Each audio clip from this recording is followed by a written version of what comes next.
sabi ko bumaba na kayo dyan. Tapos lumipat ako ng hagdan para bumaba na sila. Ang ginawa, doon sila bumaba sa kabila. Eh, mag-bumaba na. Di ba yung nakuha ko isa? May nagagalit sa akin yung sinabi ko, ako nagsabi ng bumaba. Ha? Bumaba. Di ba, yun yung paliwanag ko. Di ba, binuksan mo pa kayo mga anak? Yung sabi mo, ganito, ganyan, ganyan. Di ba, swelto ka na nga? Yun yun. Kasi ano lang ngayon ako nagpahuli. Kasi pwede dito may nahuli. Tapos kinabukasan, nabasa ka yun. Pinatay na. Hindi ko kasi alam, wala akong sa labas eh. Malapit kasi sa akin, 3 days ang bahay. Ito na ako kilala. Mga pangatlong days of that.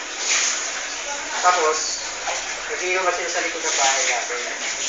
Hindi ba ingay? Hindi ako makatulog. Alam pa sila eh. Doon nag-umpisa yung nalilito siya sa jeep. Ewan ko nalilito siya. Yung mga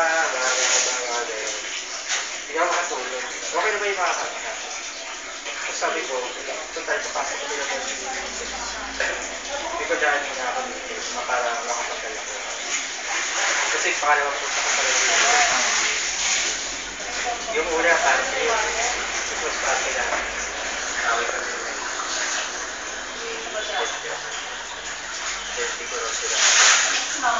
Kahit lang kasi nagtama kami sa dito. Okay pa. Sa kanya sila. Hindi na pa ka ba? Hindi na ba? Hindi. Kuresa. Famous Alegria.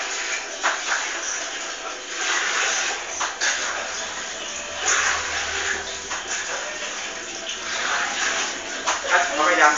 Pwede na. Ha?